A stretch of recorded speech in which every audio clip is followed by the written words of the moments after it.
Hello दोस्तों, मेरा नाम है पुरुषोत्तम वर्मा और आप देख रहे हैं आपका अपना YouTube channel dear UPSC academy. आज मैं आपको रेलवे प्रीवियस ईयर एग्जाम में आए हुए 40 इंपोर्टेंट क्वेश्चन कराने जा रहा हूं। दोस्तों, इस सीरीज के लगभग मैं 9 पार्ट लाऊंगा। 9 पार्ट में आपकी मैं रेलवे की साइंस बहुत अच्छे से कवर करा दूंगा। लगभग आपसे 20 से 25 क्वेश्चन तो बड़े आराम से अटेम्प्ट हो जाएंगे रेलवे के एग्जाम में। इसके साथ मैं आपको बताता हूँ कि साइंस जो है ना बहुत मेन सब्जेक्ट है। जब तक आपका बेसिक क्लियर नहीं होगा ना, आपको साइंस समझने में हमेशा प्रॉब्लम होगी। तो इसलिए मैं साइंस को ना अपने चैनल पे दो तरीके से चलाने वाला हूँ। एक बेसिक साइंस जो आपको प्लेलिस्ट से अलग दिखाई दे जाएगी, बेसिक साइंस। उसमें फिजिक्स, केमिस्ट्री, बायो को मैं सबको अलग अलग चैप्टर आपको समझाने वाला हूँ। और दूसरी तरफ मैं जो है ना रेलवे के प्रीवियस ईयर के क्वेश्चन आपको कराऊंगा। तो आप बेसिक साइंस और उसको दोनों को एक साथ देखें। उससे ना आपको एक बहुत ही अच्छे से समझ में आएगा। ओके, तो देर ना करते हुए शुरू करते हैं आज की क्लास को। तो दोस्तों, हमारा जो पहला क्वेश्चन है उसमें लिखा है कि शैवाल को नियंत्रित करने के लिए आमतौर पर किस रसायन का प्रयोग किया जाता है। तो सबसे पहली बात यहाँ पे हमारे सामने ये आती है कि आखिर जो शैवाल होते हैं ये होते क्या हैं। तो मैं आपको शैवाल में बता देता हूँ। शैवाल का मतलब है पानी पर जमी हुई काई। शैवाल का मतलब होता है पानी पर जमी हुई काई। तो जो पानी पे ग्रीन कलर की वो काई जम जाती है, अगर उससे बचाव करना हो, आप चाहते हो कि वो वहां पे ना जमे, तो आप किस चीज का प्रयोग करोगे? कॉपर सल्फेट का। आप याद रखो कि आप किसका प्रयोग करोगे? कॉपर सल्फेट का। और कॉपर सल्फेट का फॉर्मूला होता है CuSO4। ये आप अच्छे से याद रखना, कॉपर सल्फेट का फॉर्मूला। तो इसी के साथ हम बढ़ते हैं अपने अगले क्वेश्चन की ओर। हमारा अगला क्वेश्चन जो है वो है, निम्न में से कौन सा दर्पण सदैव आभासी और सीधा प्रतिबिंब बनाता है। तो यहाँ पे आप ध्यान रखो, आभासी और सीधा प्रतिबिंब बनाता है, मतलब कि हमें हमारा आभासी और सीधा चित्र दिखाता है। और प्रतिबिंब के आकार को वस्तु के आकार के बराबर बनाता है।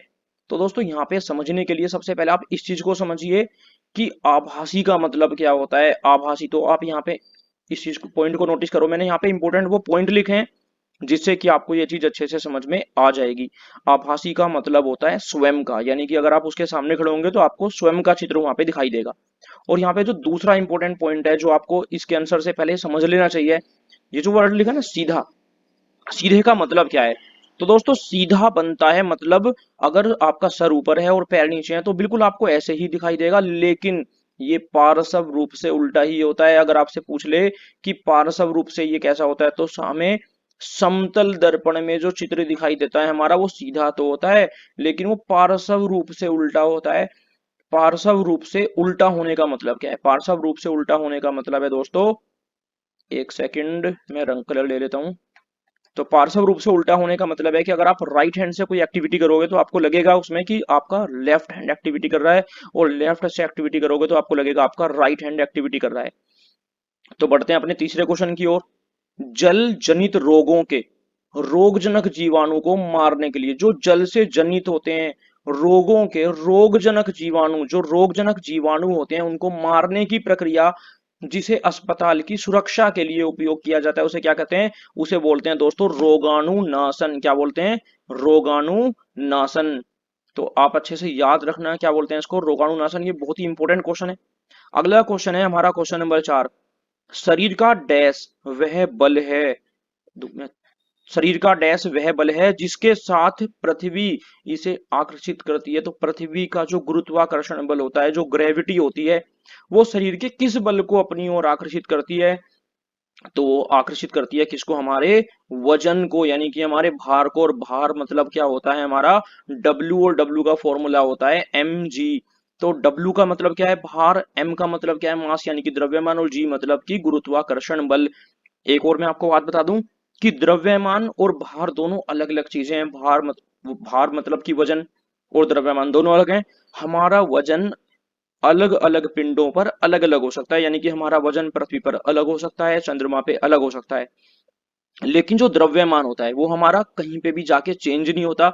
और हमारा नहीं, किसी भी वस्तु का, किसी भी चीज का द्रव्यमान जो है वो कभी भी कहीं पे किसी भी जगह पे जाके चेंज नहीं होता।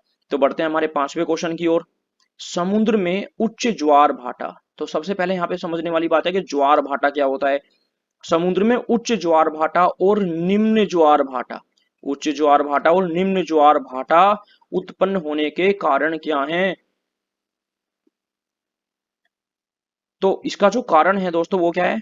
चंद्रमा का गुरुत्वाकर्षण बल। समुद्र में जो उच्च ज्वार भाटा और जो निम्न ज्वार भाटा आता है वो आता है चंद्रमा के गुरुत्वाकर्षण बल के कारण। अब यहाँ पे मैं आपको पहले एक चीज समझा देता हूँ कि समुद्र की लहरों का ऊपर उठना ज्वार कहलाता है और नीचे गिरना कहलाता है भाटा। यानी कि जब समुद्र की लहरें ऊपर उठती हैं तो उसे बोलते हैं ज्वार, और जब नीचे गिरती हैं तो उसे क्या बोलते हैं, भाटा। और एक और बात बता देता हूं मैं आपको यहाँ पे, कि जो लिखा है ना चंद्रमा का गुरुत्वाकर्षण बल, चंद्रमा का ही क्यों, देखो संसार के, जैसे हमने की पढ़ा है कि ग्रेविटी होती है हमारी पृथ्वी के अंदर, यानी कि वो सभी पिंडों को अपनी ओर खींचती है। तो ये ग्रेविटी ना पूरे संसार में जितने भी पिंड हैं सभी पिंडों पर अप्लाई होती है। चंद्रमा भी पृथ्वी को अपनी ओर खींचता है। पृथ्वी अपने केंद्र से चंद्रमा पे बल लगाती है, इसलिए चंद्रमा पृथ्वी के चक्कर काटता है। जैसे कि अगर आप एक धागे में, एक बड़े धागे में एक लंगड़ बांध लेते हो, जैसे कि बच्चे एक पत्थर बांध लेते हैं और उसको घुमाते हैं हाथ से, तो आपने नोटिस किया कि जो वो पत्थर है वो एक गोल सर्कल बनाएगा जब उसे हाथ से घुमाया जाएगा। तो यहाँ पे जो बल लग रहा है कहाँ से लग रहा है, केंद्र से। जब केंद्र से बल लगाया जाता है तो चीज एक राउंड फिगर में क्या करती है, घूमती है। तो देखो यहाँ पे मैं आपको बता देता हूँ कि उच्च ज्वार भाटा और निम्न ज्वार भाटा क्या होता है। तो जब चंद्रमा, पृथ्वी और सूर्य 180 डिग्री पे एक सीधी रेखा में होते हैं और पृथ्वी बीच में होती है, तो चंद्रमा का गुरुत्वाकर्षण बल पृथ्वी के ऊपर काम करता है। और जब चंद्रमा का गुरुत्वाकर्षण बल पृथ्वी के ऊपर काम करता है तो पृथ्वी से समुद्र की लहरें जो है ऊपर उठती हैं, उसे बोलते हैं उच्च ज्वार भाटा। और जब चंद्रमा, पृथ्वी और सूर्य 90 डिग्री के इस तरीके से एंगल पे होते हैं तो उस समय जो ज्वार भाटा आता है उसे बोलते हैं निम्न ज्वार भाटा। ओके, तो अब चलते हैं हमारे अगले क्वेश्चन की ओर। क्वेश्चन नंबर हमारा 6 है, यदि कोई विलयन लाल लिटमस पेपर को नीला कर देता है तो इसकी संभावित पीएच वैल्यू क्या हो सकती है। तो पीएच वैल्यू क्या होती है दोस्तों, आप ये मान लो आपके पास एक छोटा सा स्केल है और उस पे 1 to 14 नंबर लिखे हुए हैं। इसके बीच में क्या रहा होगा दोस्तों, इसके बीच में रहा होगा 7। तो मैं आपको बता दूं 7 से जो इधर वैल्यू होती है, यानी 1 2 3 4 5 6, ये जो नंबर होते हैं ये शो करते हैं एसिडिक को, यानी कि अम्लीय को। जिस चीज की पीएच वैल्यू 1 2 3 4 5 6 होगी, यानी कि 7 से कम होगी, वो कैसी होंगी, खट्टी होंगी, उन्हें अम्लीय बोल सकते हैं या एसिडिक बोल सकते हैं। और जिन चीजों की पीएच वैल्यू 7 से कैसी होती है, बड़ी होती है, वो कैसी होती है, क्षारीय होती है, यानी कि वो कैसी होती है, बेसिक होती है, या उन्हें क्या कहा जाता है, बेस कहा जाता है। इनके अंदर साबुन जैसा थोड़ा स्वाद होता है। ठीक है, तो मैं आपको बता देता हूँ एक बात और, कि लिटमस पेपर एक ऐसा पेपर होता है जो किसी भी घोल की अम्लीयता और क्षारकता का पता लगाता है। यानी कि हमें उसे चखने की जरूरत नहीं है, हम लिटमस पेपर को उसमें डुबो के लिटमस पेपर का चेंज होता हुआ कलर देख के अच्छे से पहचान सकते हैं कि जो घोल है वो बेसिक है या वो एसिडिक है। तो यदि कोई विलियन लाल लिटमस पेपर को नीला करता है, लाल को कैसा कर रहा है, नीला, तो इसका संभावित पीएच वैल्यू क्या होगी, 7 से बड़ी होगी या 7 से छोटी होगी। तो मैं आपको यहाँ पे एक बात बताता हूँ कि ये जो एक ट्रिक है यहाँ पे, बी और बी, जो बेस होता है वो क्या करता है, ब्लू करता है। जो बेस होगा वो क्या कर देगा, लिटमस पेपर को ब्लू कर देगा। और यहाँ पे जो बेस होता है उसकी वैल्यू कैसी होती है, 7 से और 14 के बीच में होती है, या कह सकते हो तुम 8 9 10 11 12 13 14, यानी कि 7 से कम तो हो ही नहीं सकती। और यहाँ पे 3 ऑप्शन जो है वो 7 या 7 से कम है, यानी कि इसका जो करेक्ट आंसर है वो क्या है, हमारा 10 होगा। तो आपको अच्छे से बात समझ में आ गई होगी। आप ट्रिक याद रखना, बीबी बेस करता है ब्लू और एसिड क्या करता है, रेड करता है हमेशा। तो आगे बढ़ते हैं हमारे अगले क्वेश्चन की ओर। तापमान की एसआई इकाई क्या है, तापमान की जो एसआई इकाई होती है वो क्या होता है, आपने एसआई मात्रक के बारे में सुने होंगे। तो ऐसा तापमान की जो एसआई इकाई होती है वो क्या होती है, हमारी केल्विन होती है। तो आपको ये समझ में आ गया होगा। चलते हैं हमारे अगले क्वेश्चन की ओर, क्वेश्चन नंबर 8 की ओर। 10 किलोग्राम द्रव्यमान का एक पिंड, यानी कोई पिंड है, उसका जो द्रव्यमान है वो कितना है, 10 किलोग्राम, ये 10 kg द्रव्यमान दे रखा है। 6 मीटर प्रति सेकंड के नियत वेग से गतिमान है, यानी कि उसको किसी ने आगे धकेल दिया है और जो उसकी आगे बढ़ने की स्पीड है वो 6 मीटर पर सेकंड है। इस पिंड द्वारा निहित गतिज ऊर्जा क्या होगी। तो दोस्तों गतिज ऊर्जा का आप सबसे सिंपल है फॉर्मूला याद कर लो। फॉर्मूला होता है 1/2 mv²। m मतलब मास और v मतलब उसका वेग। तो इसका मास कितना था, इसका मास था 10 किलो, तो m की जगह क्या रख दिया हमने, 10 रख दिया। और इसकी जो स्पीड थी वो थी 6 मीटर प्रति सेकंड, तो v² की जगह रख दिया हमने 6 का स्क्वायर। इसको आप लोग सोल्व करोगे तो आपका आ जाएगा 180 जूल। ओके, तो आपको समझ में आ गया होगा, इसलिए इसका आंसर क्या है, 180। तो यहाँ पे आप इसको याद रख लो। तो बढ़ते हैं हमारे अगले क्वेश्चन की ओर, क्वेश्चन नंबर 9। मेंडलीफ ने जब अपना कार्य करना आरंभ किया था उस समय डैश तत्व ज्ञात थे। तो मेंडलीफ कौन थे दोस्तों, मेंडलीफ एक बहुत बड़े मतलब वैज्ञानिक थे। और जो पहली आवर्त सारणी थी, जो सबसे पहली आवर्त सारणी थी वो किसने बनाई थी? मेंडलीफ ने ही बनाई थी। मेंडलीफ ने 1869 में पहली आवर्त सारणी बनाई थी। इस समय आधुनिक, यानी कि इस समय मतलब जो 2021 चल रहा है जिसमें आप बैठे हो उस टाइम, इस समय आधुनिक आवर्त सारणी के अनुसार 118 तत्व ज्ञात हैं। लेकिन उस समय जब मेंडलीफ काम कर रहे थे, उस समय जो ज्ञात तत्वों की संख्या थी दोस्तों, वो कितनी थी हमारी? 63 थी। तो बढ़ते हैं हमारे अगले क्वेश्चन की ओर। निम्न में से, अगर आपसे पूछ लेना कि पहली आवर्त सारणी किसने बनाई थी, तो आप हमेशा यही बोलोगे कि पहली आवर्त सारणी जो बनाई गई थी वो किसके द्वारा बनाई गई थी? मेंडलीफ के द्वारा। तो अगला क्वेश्चन है हमारा क्वेश्चन नंबर 10। निम्न में से किसमें केवल परिमाण होता है, दिशा नहीं होती? तो इसके लिए दोस्तों आप समझो, एक होती है सदिश राशि और एक होती है अदिश राशि। सदिश राशि जो होती है इनमें परिणाम व दिशा दोनों होते हैं, और अदिश राशि में परिमाण तो होता है मगर कोई भी दिशा नहीं होती।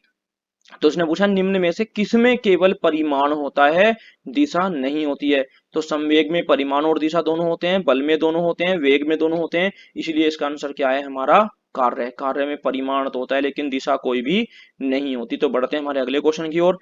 निम्न में से किसकी कोई भी इकाई यानी कि यूनिट नहीं होती? तो देखो, घनत्व की यूनिट होती है, द्रव्यमान की होती है, दाब की होती है, आपेक्षिक घनत्व की कोई भी यूनिट नहीं होती, ये आप याद रखना।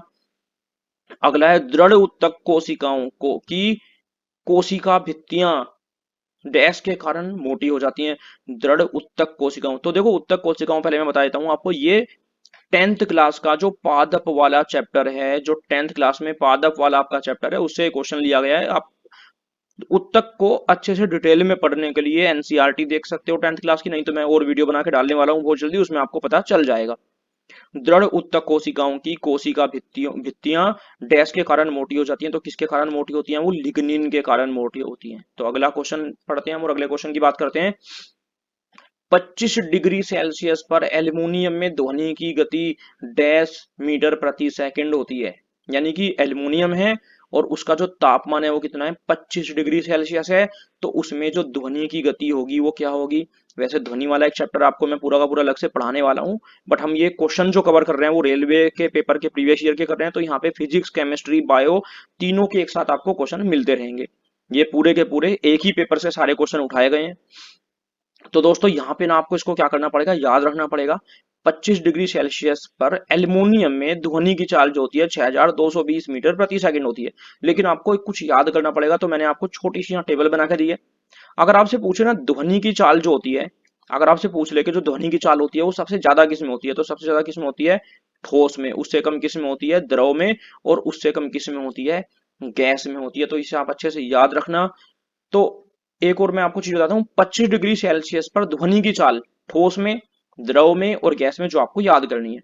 अगर तापमान 25 डिग्री सेल्सियस है तो एल्युमिनियम के अंदर जो ध्वनि की चाल होगी वो 6220 मीटर प्रति सेकंड होगी। निकिल में 6040 मीटर प्रति सेकंड होगी। लोहे में 5950 और पीतल में 4700 मीटर प्रति सेकंड होगी। अगर द्रव की बात करें ना तो ये पूछ लिया जाता है, द्रव वाला काफी इंपॉर्टेंट है आपके लिए दोस्तों, ये द्रव को आप अच्छे से याद रखना। जो समुद्री जल होता है उसमें ध्वनि की चाल जो होती है वो 1531 मीटर प्रति सेकंड होती है, और जो आशुत जल होता है उसमें 1498 मीटर प्रति सेकंड होती है। अगर आप गैसों की बात करो ना तो आपको यहाँ चार बहुत इंपॉर्टेंट याद रखने के लिए याद रखने की जरूरत है।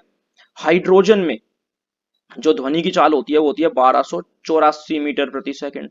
हीलियम में होती है 965 मीटर प्रति सेकंड। वायु में होती है 346 मीटर प्रति सेकंड। और ऑक्सीजन में होती है 316 मीटर प्रति सेकंड। तो आप ये सभी याद रखो। और देखो, ये सब जो आप पढ़ रहे हो ना, ठोस, द्रव या गैस, ये सभी आप पढ़ रहे हो 25 डिग्री सेल्सियस पर। अगर तापमान बढ़ जाए तो क्या होगा? तो देखो, अगर दोस्तों 1 डिग्री सेल्सियस ताप बढ़ने पर ध्वनि की चाल 0.16 मीटर प्रति सेकंड क्या होती है? बढ़ती है। तो अगर ये 25 की जगह 26 डिग्री सेल्सियस हो जाए ना, तो आप टेंशन मत लो, इन सब में आप क्या कर दो? 0.61 मीटर प्रति सेकंड क्या कर दो? ऐड कर दो। तो बढ़ते हैं हमारे अगले क्वेश्चन की ओर, क्वेश्चन नंबर 14। इसमें लिखा है जठर ग्रंथियां डैश की भित्ति में उपस्थित होती हैं। तो जठर ग्रंथियां क्या होती हैं? पहले मैं आपको एक बात बताता हूँ, ग्रंथि क्या होती है। ग्रंथि वो होती हैं जिससे किसी ना किसी लिक्विड का स्राव होता है। और ग्रंथियां होती हैं दो टाइप की, एक बहिस्रावी ग्रंथि और एक अंतःस्रावी ग्रंथि। बहिस्रावी ग्रंथि वो होती हैं जो लिक्विड को शरीर से बाहर फ्लो करती हैं, जैसे कि हमारी अश्रु ग्रंथि आंसुओं को बाहर निकालती है। जैसे आप लार ग्रंथि को भी बोल सकते हो कि वो क्या होती है, बहिस्रावी ग्रंथि होती है। दुग्ध ग्रंथि जो होती है महिलाओं में, वो क्या होती है, बहिस्रावी ग्रंथि होती है। लेकिन हमारी पेनक्रियाज और कुछ ऐसी हैं जो अंतःस्रावी ग्रंथि हैं, ऐसे पेनक्रियाज अंतःस्रावी ग्रंथि है हमारी। तो अब आप यहाँ पे समझ लेते हैं, जठर ग्रंथियां डैश की भित्ति में उपस्थित होती हैं। जठर ग्रंथि कहाँ होती है, हमारे पेट में होती हैं, यानी कि अमाशय, सॉरी, जठर ग्रंथियां जो होती है हमारी कहाँ पे होती हैं, ये हमारे पेट में होती हैं। सॉरी, इसका क्वेश्चन का जो आंसर है ये आते नहीं है, कहाँ क्या है इसका आंसर, पेट। जठर ग्रंथियां हमारे पेट में होती हैं। जब हम खाना खाते हैं ना, तो वो हमारे ग्रास नली से होकर सबसे पहले कहाँ पे पहुंचता है, हमारे अमाशय में, और यहीं पे होती हैं जठर ग्रंथियां। तो उम्मीद है आपको ये समझ में आ गया होगा। तो बढ़ते हैं अगले क्वेश्चन की ओर। पुष्प के प्रजनन के भाग कौन से हैं, यानी पुष्प जो प्रजनन करते हैं उसके भाग कौन से हैं। अगर आप इसे, वैसे तो मैं समझा रहा हूं, लेकिन अगर आप इसे देखना चाहते हो चित्र के साथ, तो आप है ना 10th की बुक में देख सकते हो, पादप जगत का क्वेश्चन है ये। तो सबसे पहले आप इस पॉइंट को पढ़ लो, पुंकेसर और अंडप जब दोनों मिलते हैं ना तो प्रजनन होता है। जो पुष्पों में पुंकेसर और अंडप होते हैं, जब वो दोनों मिलते हैं तो प्रजनन होता है। तो पुष्प के प्रजनन भाग कौन से हुए, पुंकेसर और अंडप, ये दोनों हो गए पुष्प के प्रजनन भाग। तो बढ़ते हैं हमारे अगले क्वेश्चन की ओर। निम्नलिखित में से कौन सा उत्तक पौधों को लचीलापन देता है।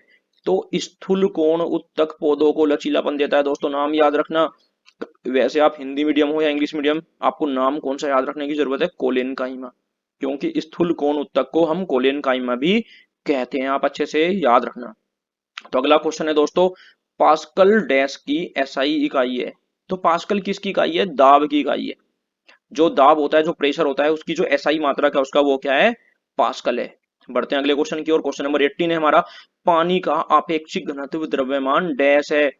तो पानी का जो आपेक्षिक घनत्व द्रव्यमान होता है वो कितना होता है, 18 यूनिट होता है। इसको आप याद रख सकते हो, उसके लिए मैं आपको फॉर्मूला बताता हूँ।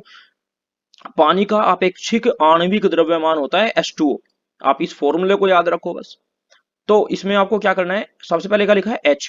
तो H यानी कि हाइड्रोजन की जो परमाणु, हाइड्रोजन का जो परमाणु द्रव्यमान होता है एक होता है, तो H की जगह क्या रख दिया, एक रख दिया, टू की जगह टू रख दिया, और O, तो O यानी कि ऑक्सीजन का द्रव्यमान संख्या जो होती है वो कितनी होती है, 16 होती है। तो यहाँ 16 रखा और बीच में प्लस का निशान लगा के इनको ऐड कर दो, तो कितना हो गया यहाँ पे 18 हो गया। इस तरीके से निकाला जाता है दोस्तों क्या, पानी का अपेक्षिक आणविक द्रव्यमान। और अगर आपसे पूछ लेना कि बाहरी जल का फॉर्मूला बताओ, तो होता है D2O। इसको आप कैसे सोल्व करोगे, देखो डी का मतलब क्या है, डी का मतलब है यहाँ पे ड्यूटेरियम। ड्यूटेरियम क्या होता है, हाइड्रोजन का समस्थानिक होता है दोस्तों ये। और डी का जो द्रव्यमान संख्या होती है, जो डी की द्रव्यमान संख्या है वो 2 है। तो इसलिए सबसे पहले आप इस डी की जगह कितना रखोगे, 2। इस 2 की जगह क्या रखोगे, ये 2, और O की जगह रखोगे ऑक्सीजन का की द्रव्यमान संख्या जो कितनी होती है, 16। इस तरीके से जो भारी जल का फॉर्मूला होता है, और जो भारी जल का हमारा द्रव्यमान होता है, आणविक द्रव्यमान होता है, वो कितना होता है दोस्तों, 20 होता है। तो बढ़ते हैं हमारे अगले क्वेश्चन की ओर। हमारा अगला है क्वेश्चन नंबर 19। आधुनिक आवर्त सारणी में प्राकृतिक गैस से मिलने वाली कितनी अक्रिय गैसें हैं। तो इसमें आप समझ लो, सबसे पहले जो उसने वर्ड यूज किया ना, अक्रिय गैसें, तो बच्चे पेपर में क्या होता है, देख के ना क्वेश्चन को कंफ्यूज हो जाते हैं। सबसे पहले आप उसको समझ लो। आप आधुनिक सारणी को, आधुनिक आवर्त सारणी को एक बार ध्यान से देखना, 10th की बुक में दे रखी है। आधुनिक आवर्त सारणी में प्राकृतिक रूप से मिलने वाली कितनी अक्रिय गैस है, तो 6 अक्रिय गैस होती हैं दोस्तों। इन 6 का नाम क्या है, helium, neon, argon, krypton, xenon, xenon और रिडान। और इन्हें शून्य समूह की गैसें भी कहते हैं, यही होती हैं दोस्तों शून्य समूह की गैसें। और अक्रिय गैस कोई क्या बोलते हैं, नोबल गैस बोलते हैं। सेम मीनिंग है दोस्तों दोनों का मीनिंग अलग अलग नहीं है, आप इसको भी अच्छे से याद रखना। अगला क्वेश्चन है हमारा क्वेश्चन नंबर 20। कोई वस्तु कब द्रव में तैरती है। तो आप यहाँ पे देखो, इसमें 4 ऑप्शन दे रखे हैं। जब वस्तु का घनत्व द्रव से अधिक हो, जब वस्तु का घनत्व अत्यधिक होता है, जब द्रव और वस्तु दोनों का घनत्व समान हो, जब वस्तु का घनत्व द्रव से कैसा हो, कम हो। तो दोस्तों इसका करेक्ट आंसर जो है वो कौन सा है, डी है। जब किसी वस्तु का घनत्व द्रव से कैसा होगा, कम होगा, तभी तो वो द्रव के ऊपर तैर पाएगी दोस्तों। अगला क्वेश्चन है हमारा 21। इसमें लिखा है हाइड्रोजन 6। 6 मतलब होता है किसी चीज को नुकसान पहुंचाना, कमी होना। हाइड्रोजन 6 वाली अभिक्रियाओं, हाइड्रोजन 6 वाली अभिक्रियाओं को क्या कहा जाता है, तो उन्हें कहा जाता है ऑक्सीकरण अभिक्रिया। आप इसका नाम याद रखना। अब मैं आपको एक बात बता देता हूं, अगर हाइड्रोजन 6 हो रही है, उसकी कमी हो रही है, तो इसे कहते हैं ऑक्सीकरण अभिक्रिया। और अगर जो हाइड्रोजन है हमारा वो क्या हो रहा है, जुड़ रहा है, तो उसको बोलते हैं हम क्या, अपचयन अभिक्रिया। अगर हाइड्रोजन क्षय हो रहा है तो ऑक्सीकरण, और अगर हाइड्रोजन क्या हो रहा है, जुड़ रहा है, तो उसको क्या बोलोगे आप, अपचयन बोलोगे। तो दोनों को आप अच्छे से याद रखो। अगला क्वेश्चन है हमारा क्वेश्चन नंबर 22। निम्नलिखित में से कौन बाह्य परजीवी का एक उदाहरण है। बाह्य परजीवी क्या होते हैं, सबसे पहले आपको यही समझने की जरूरत है। बाह्य परजीवी जो शरीर को बाहर से नुकसान पहुंचाते हैं। तो दोस्तों शरीर को बाहर से नुकसान पहुंचाने वाला कौन है, मच्छर है, इसे आप अच्छे से जानते हो, ये कैसे काटता है रात को। ठीक है, फीताकृमी है, हुकवर्म है, और जो जीवाणु है, ये हमें बाहर से नुकसान नहीं पहुंचाते। फीताकृमी, हुकवर्म, जीवाणु अंतर परजीवी हैं, जो शरीर के अंदर जाते हैं खाने क्या किसी चीज के साथ हमारे, और फिर अंदर जाके बैक्टीरिया बन के उस तरीके से हमारे शरीर को क्या करते हैं, नुकसान पहुंचाते हैं। तो अगला क्वेश्चन है हमारा 23। निम्नलिखित में से कौन सा दांतों का बाहरी आवरण है। दांतों का बाहरी आवरण, जो आपने देखा ना, व्हाइट व्हाइट पत्थर जैसा, संगमरमर जैसे जो हमारे दांत होते हैं ना, बहुत मजबूत। तो जो बाहरी आवरण है वो, जो बाहरी आवरण है वो क्या होता है हमारा, इनेमल होता है, इसे इनेमल बोलते हैं। और आप एक बात और याद रखना, पता है कई बार जब आपसे पूछा जाए ना कि शरीर का सबसे मजबूत भाग कौन सा है, तो हमारे शरीर का सबसे मजबूत भाग ना ये इनेमल ही होता है। सबसे जो मजबूत भाग है वो इनेमल ही है हमारा ही। लेकिन कई बार बच्चे ना कंफ्यूज हो जाते हैं, बच्चों के दिमाग में आता है अच्छा सबसे मजबूत भाग मतलब कि फीमर, हमारी जांग की हड्डी। तो ऐसा नहीं है, हमेशा जांग की हड्डी जो है, अगर तुमसे पूछा जाए ना कि सबसे मजबूत हड्डी कौन सी होती है, तो आप फीमर कह सकते हो। लेकिन अगर आपसे सबसे मजबूत भाग पूछा जाए तो वो क्या होता है हमारा दोस्तों, इनेमल होता है। आप अच्छे से इसको याद रखना। अगला है हमारा क्वेश्चन नंबर 24। एक कमानीदार तुला में, तुला मतलब तराजू, कमानीदार तुला में जब कोई बल लगाया जाता है तो कौन सा हिस्सा खींचता है। कमानीदार तुला में आपको याद दिला देता हूं, आपने देखा है जब हमारे घर कौन आता है, सिलेंडर वाला आता है, तो इस तरीके से उसके पास एक तराजू होता है, यहाँ पे वो हमारा सिलेंडर लटकाता है, और यहाँ बीच में इस तरीके से क्या लगी रहती है, स्प्रिंग लगी रहती है। जब इस पे सिलेंडर लटकाते हैं ना तो सारा का सारा भारी इस स्प्रिंग पे ही पड़ता है ना। तो इसलिए जो कुंडलित मतलब मुड़ी हुई घूमी हुई स्प्रिंग होती है, वो हिस्सा ही हमारा क्या होता है, खींचता है। तो आप इसे अच्छे से याद रखना। अगला क्वेश्चन है हमारा पेनिसिलिन। पेनिसिलिन से प्राप्त एक एंटीबायोटिक दवा है। पेनिसिलिन डैश से प्राप्त एक एंटीबायोटिक दवा है, मतलब डैश का मतलब क्या है, किस चीज से मिली है। तो पेनिसिलिन हमें किससे मिली है दोस्तों, फफूंदी से मिली है। इसके बारे में आप और भी कुछ पढ़ लो कि जो पेनिसिलिन की खोज है वो किसने की थी, अलेक्जेंडर फ्लेमिंग ने की थी। तो आपको यहाँ पूरा नाम याद रखने की जरूरत है, अलेक्जेंडर फ्लेमिंग। अब इनके दिमाग में आइडिया कहाँ से आया, तो उसके बारे में मैं आपको बताता हूँ कि एक बार ना ये क्या हुआ, मतलब काम कर रहे थे, कुछ खा रहे थे, और ये खाने को ऐसे छोड़ के ना काफी दिन के लिए अपने घर से बाहर चले गए। जब ये अंदर आए, वापस अपने घर में आए, तो इन्होंने देखा कि आसपास है ना काफी सारे, मतलब फफूंदी लग गई है यहाँ पे। मतलब क्या हो चुका है, देखो आप यहाँ पे देखो फफूंद लग चुकी है, और फफूंद लगने के कारण वहां पे काफी सारे बैक्टीरिया जो है ना मरे पड़े हैं। तो इन्होंने ना ये सोचा कि अगर फफूंद लग गई है इतने दिन तक, और फफूंदी से मतलब बैक्टीरिया इतने सारे मर गए हैं, तो इसका मतलब ये हुआ कि फफूंदी को एंटीबायोटिक के रूप में प्रयोग किया जा सकता है। और वहीं से इनके दिमाग में आइडिया आया पेनिसिलिन बनाने का। वहीं से इन्होंने क्या करा, एक एंटीबायोटिक बनाया पेनिसिलिन। तो यहाँ पे आपको नाम याद रखना बहुत ज्यादा जरूरी है। पेपर में अक्सर बहुत सारे पेपरों में ये क्वेश्चन आया है कि पेनिसिलिन की खोज किसने की है, तो वो की है किसने, अलेक्जेंडर फ्लेमिंग ने। और इसी के साथ में आपको बताता हूँ, अगर आपसे पूछ ले कभी कि कैलकुलेटर किसने बनाया, तो कैलकुलेटर जो बनाया था, किसने बनाया था दोस्तों, पास्कल ने बनाया था। अगला क्वेश्चन है हमारा कि जो थायराइड होती है ना, थायराइड, थायराइड की कार्य प्रणाली को नियंत्रित करने में कौन सा खनिज हमारा इंपॉर्टेंट है। तो थायराइड की जो कार्य प्रणाली है उसको कंट्रोल करने में, उसको सही रूप से चलाने में जो हमारा खनिज काम आता है वो कौन सा आता है दोस्तों, आयोडीन आता है। आपने सुना भी होगा आयोडीन की कमी से घेंगा नामक रोग होता है। तो आयोडीन की कमी से कौन सा रोग होता है, घेंगा। और घेंगा कहाँ पे होता है, हमारी थायराइड ग्रंथि में।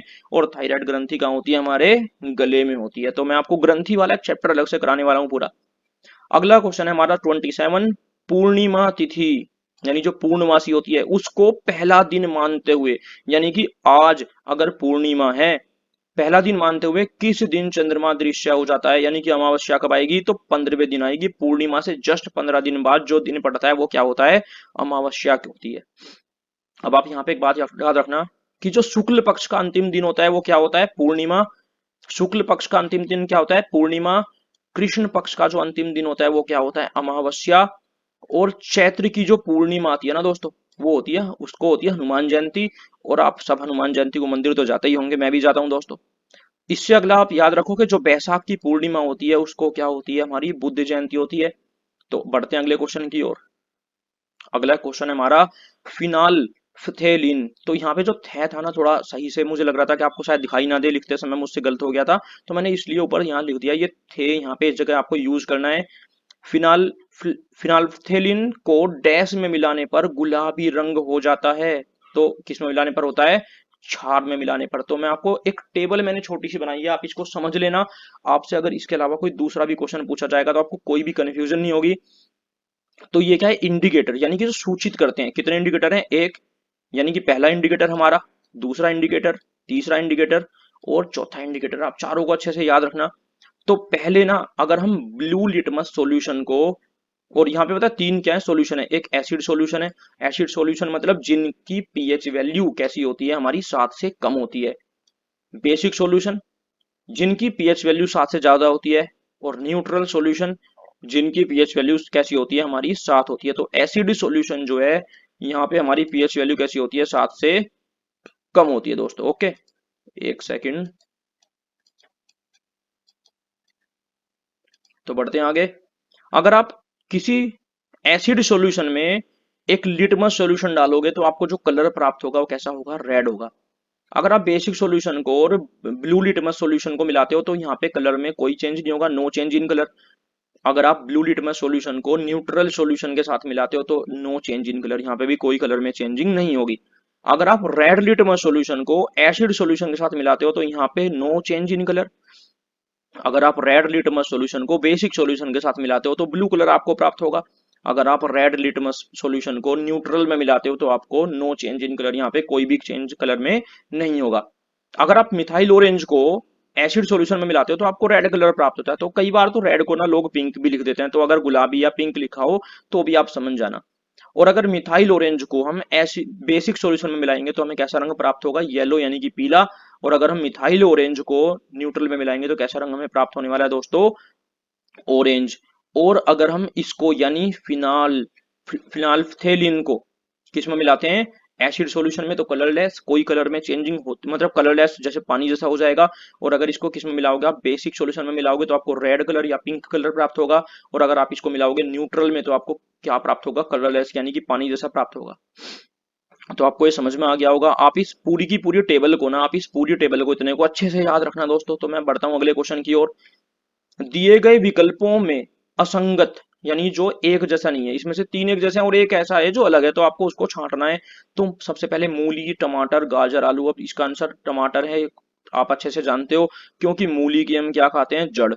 गाजर की क्या खाते हैं, जड़। आलू की क्या खाते हैं, जड़। और मूली, गाजर और आलू तीनों के तीनों जमीन के अंदर पैदा होते हैं, जबकि टमाटर बाहर लगता है, टमाटर का पौधा होता है और हम ऊपर से तोड़ के टमाटर को खाते हैं। अगला क्वेश्चन हमारा, निम्नलिखित में से कौन सा पौधा जंगली पत्ता गोभी, जंगली पत्ता गोभी से उत्पन्न नहीं होता। तो ब्रोकली जंगली पत्ता गोभी से उत्पन्न होती है। यहाँ पे गांठ गोभी भी जंगली पत्ता गोभी से उत्पन्न होती है। और करम साग भी जंगली पत्ता गोभी से उत्पन्न होता है। लेकिन मूली जो है बिल्कुल अलग है, मूली का कोई पत्ता गोभी से लेना देना नहीं है। और मूली यहाँ पे जो है हमारा करेक्ट आंसर है। तो अगला क्वेश्चन हमारा 31, निम्नलिखित में से कौन सा गुण अधातुओं में, कौन सा गुण अधातुओं में नहीं होता है। देखो पहले मैं आपको बताता हूँ, धातु अधातु वाला चैप्टर में अलग से कराने वाला हूँ, लेकिन मैं थोड़ा सा अंतर बताता हूँ आपको धातु में और अधातु में। देखो दोस्तों, धातु वो होती है जिनमें अगर जैसे कोई तार है लोहे का, अगर मैं उसको कहीं पे बिजली में लगा दूं तो मुझे करंट लग जाएगा, ये धातु है। अगर मैं लकड़ी के डंडे को लगाऊंगा तो क्या मुझे करंट लगेगा, नहीं लगेगा, तो वो क्या है, धातु है। तो धातुएं वो होती हैं जिनमें ज्यादातर जो बिजली होती है वो फ्लो कर जाती है, यानी वो विद्युत की सुचालक होती हैं। और जो अधातु होती हैं वो विद्युत की कुचालक होती हैं, है ना। लेकिन इसका कुछ अपवाद भी है, वो आप उस चैप्टर में अच्छे से समझ लोगे। तो इसमें कुछ पॉइंट दिए हैं। तननशीलता यानी खींचकर लंबा होना, तो अधातुओं में गुण नहीं होता, ये धातुओं में होता है। सोने को आप खींचकर, एक छोटे से 1 ग्राम सोने से आप काफी किलोमीटर का तार बना सकते हो खींच के। अनुनादी मतलब आवाज करना, तो धातुएं ज्यादा आवाज करती हैं और अधातुओं का तो ये गुण नहीं है। आधातु वर्ध्यता मतलब अगर उसको पीटा जाए तो चादर में बदल जाएगा, तो ये भी धातु का गुण है, अधातु का नहीं है। तो इसमें पूछा था निम्न में से कौन सा गुण अधातुओं में नहीं होता है। तो अधातुओं में तो ना ये होता है, ना ये, ना ये, यानी कि इसका आंसर जो है वो कितना कौन सा है, डी। यानी कि इसमें कोई भी गुण अधातुओं का गुण नहीं है। बढ़ते हैं अगले क्वेश्चन की ओर। देखो जो धातु होती है ना, धातु नॉर्मली लोहा है, तांबा है, पीतल है, आप उसको कभी चाकू से नहीं काट सकते। लेकिन जो हमारा क्वेश्चन नंबर 32 है इसमें पूछा गया है निम्नलिखित में से किन धातुओं को चाकू से काटा जा सकता है। तो लिथियम को आप याद रखना नाम, लिथियम को आप चाकू से काट सकते हो, सोडियम को काट सकते हो और पोटेशियम को काट सकते हो। ये अपवाद है धातुओं के गुण के, तीनों के तीनों, क्योंकि धातुओं का गुण होता है कि वो बहुत ठोस होती हैं और कठोर होती हैं, मगर लिथियम, सोडियम और पोटेशियम तीनों धातुओं और तीनों बहुत ही सॉफ्ट होती हैं। आप इसको किसी ब्रेड या मक्खन की तरह आसानी से काट सकते हो चाकू से। अगला है आणविक विज्ञान।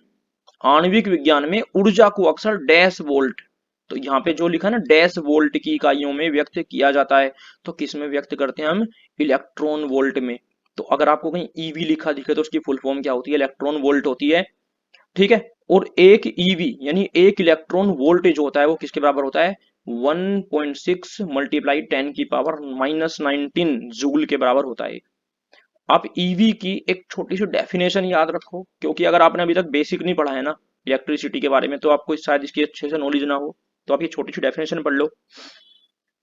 यह ईवी जो है यानी कि जो हमारा इलेक्ट्रॉन वोल्ट है, ईवी गतिज ऊर्जा की वह मात्रा है जो एक इलेक्ट्रॉन, कितने इलेक्ट्रॉन, एक इलेक्ट्रॉन द्वारा निर्वात में, निर्वात होता है जहां पे कोई हवा भी ना हो उसे बोलते हैं दोस्तों निर्वात, और निर्वात में ध्वनि कभी ट्रेवल नहीं कर सकती, ये भी आप याद रखना।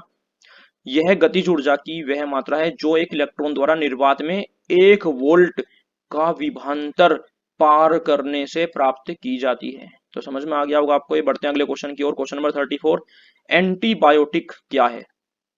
तो दोस्तों फफूंदी और फफूंदी जैसी, यानी कि यहाँ पे आप पढ़ सकते हो फफूंदी और फफूंदी जैसी, जैसे जीवों से तैयार की गई दवाएं जो होती हैं उसे क्या बोलते हैं, एंटीबायोटिक बोलते हैं। और इसकी खोज 1928 में किसने की थी, अलेक्जेंडर फ्लेमिंग ने की थी दोस्तों। तो आप इसे अच्छे से याद रखना। ठीक है, तो बढ़ते हैं हमारे अगले क्वेश्चन की ओर। हमारा अगला क्वेश्चन है कि द्रव्यमान मल्टीप्लाई त्वरण इक्वल टू क्या होता है। तो द्रव्यमान और अगर बल की आप मल्टीप्लाई करोगे तो आपको क्या प्राप्त हो, द्रव्यमान और त्वरण की मल्टीप्लाई करके क्या प्राप्त होता है दोस्तों, हमेशा बल प्राप्त होता है। तो मैं आपको एक फॉर्मूला बताता हूँ यहाँ पे, कि जो यहाँ पे फॉर्मूला होता है आपका वर्क का यानी कि डब्ल्यू का, वो होता है एफ मल्टीप्लाई एस। जो आपका वेट का फॉर्मूला तो ये हो गया यहाँ पे, सॉरी वर्क का फॉर्मूला, और जो आपका एफ का फॉर्मूला होता है यानी कि फोर्स का यानी कि बल का वो होता है एम ए, और जो आपका पी का फॉर्मूला होता है प्रेशर का वो होता है एफ अपॉन ए। इसको आप अच्छे से याद रख सकते हो, ये तीनों आपके बहुत ही ज्यादा काम आने वाले हैं। और जो संवेग का फॉर्मूला होता है वो होता है दोस्तों क्या, एम ए बी, मैंने यहाँ लिखा है डब्ल्यू वर्क यानी कि कार्य, एफ फोर्स यानी कि बल, और प्रेशर यानी कि दाब। बढ़ते हैं अगले क्वेश्चन की ओर। C N H two N dash hydrocarbon का सामान्य सूत्र है।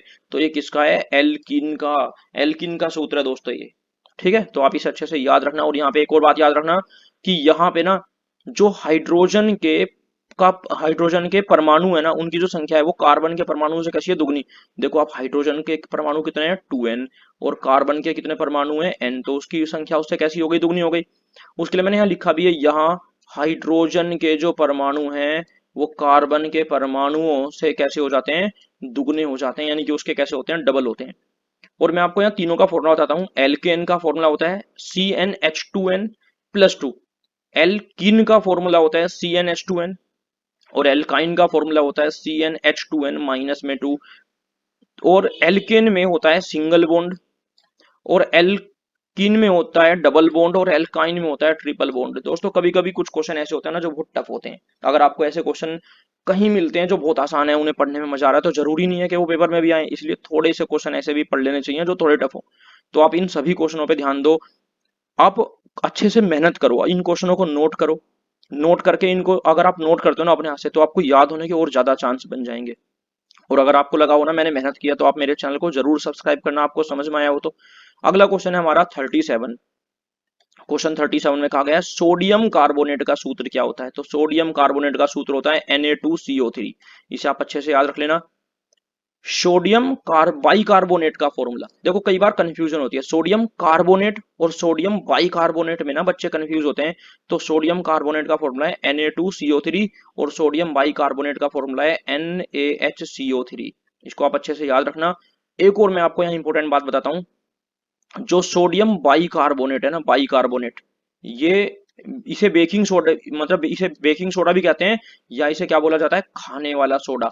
अगर देखो, इसे मैं याद रखने की आपको ट्रिक बताता हूँ। यहाँ पे एक वर्ड है क्या, बाई कार्बोनेट, इसमें एक आगे वर्ड क्या आ रहा है हमारा, बाई आ रहा है, और बाई क्या करती है, खाना बनाती है दोस्तों, बाई खाना बनाती है। तो इससे आपको ना अच्छे से याद हो जाएगा कि सोडियम बाई कार्बोनेट तो होता है खाने वाला सोडा, और जो सोडियम कार्बोनेट होता है ना, इसको बोलते हैं क्या, धावन सोडा, या फिर धोने वाला सोडा भी इसको हम कहते हैं। और दोस्तों कुछ लोग तो इसे सोडा की राख भी कहते हैं, कई बुकों में सोडा की राख वर्ड भी इसके लिए यूज किया गया है। तो बढ़ते हैं अगले क्वेश्चन की ओर। निम्नलिखित में से कौन सा ऑक्साइड उभयधर्मी है। ऑक्साइड उभयधर्मी होता क्या है, पहले ये समझ लो। तो ये पॉइंट आप यहाँ ध्यान से देखो, ऑक्साइड उभयधर्मी ऑक्साइड वे ऑक्साइड होते हैं जो अम्लीय यानी कि एसिडिक, और क्षारीय यानी कि बेसिक, दोनों प्रकार से व्यवहार करते हैं।